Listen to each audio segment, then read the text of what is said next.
puppy's whining. Your bank account is negative. You haven't slept in 3 days. Your partner's threatening to leave. And that's when your brain whispers, there's a way out. The most dangerous lie we tell ourselves is, I could never be that person. Because under the right pressure, or the wrong one, your mind will do whatever it takes to survive, even if it means walking away from something you love. So the decision doesn't happen all at once. It happens in stages your brain hides from you. Because abandoning a pet isn't usually about not caring. It's about caring becoming unbearable.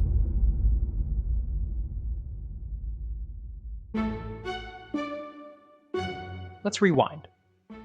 When you first brought them home, something chemical happened in your brain. Oxytocin, bonding hormones, the same ones that make mothers lift cars off children. Your nervous system registered, this is mine to protect.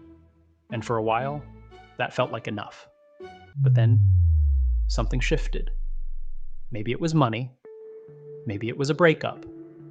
Maybe it was a diagnosis you weren't ready for. Whatever it was, your capacity started shrinking. And here's where it gets uncomfortable. Your brain doesn't handle guilt and survival at the same time very well. So when the gap between what you can do and what they need gets too wide, your mind starts solving the problem in ways you don't consciously approve of. It begins with small rationalizations. They'd be happier somewhere else. I'm not giving them the life they deserve. Someone better will find them. These aren't lies, exactly. They're psychological cushions. Your brain is rewriting the story so the ending doesn't make you the villain. And the scariest part? You start to believe it. Psychologists call this cognitive dissonance reduction. It's what happens when your actions don't match your self-image. You see yourself as loving, but you're about to do something that looks like the opposite. So your brain bends reality just enough to let you move forward. I don't have a choice. This is actually the kind thing to do. They won't remember me anyway. And once you've convinced yourself abandonment is mercy, the decision stops feeling like abandonment. It feels like release. Now here's what most people don't understand. The people who do this aren't emotionally cold. A lot of them are emotionally overwhelmed. They've hit a point where every reminder of the pet triggers shame, panic, or grief. So the animal stops being a companion. It becomes a mirror reflecting everything you can't fix, everything you're failing at, everything that's falling apart.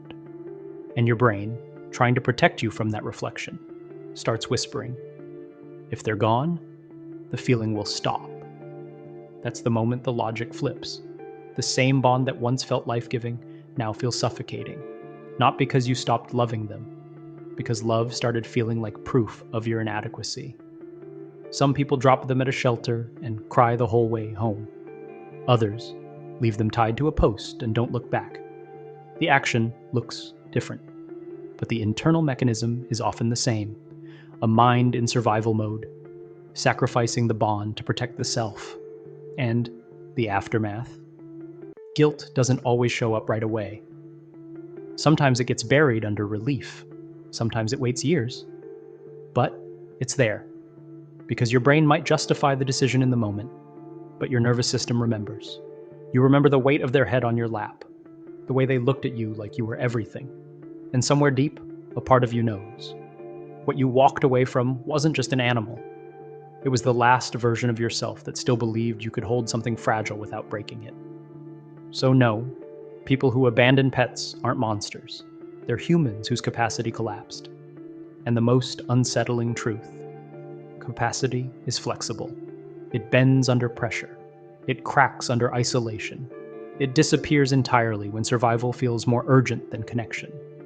Which means the line between I could never and I already did is thinner than anyone wants to admit.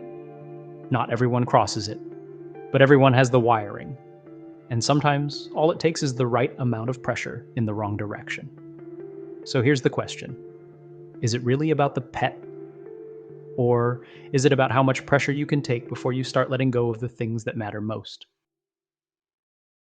On this channel, we explore the kind of psychology that doesn't judge you. It explains you. Hit subscribe if you want to keep going deeper.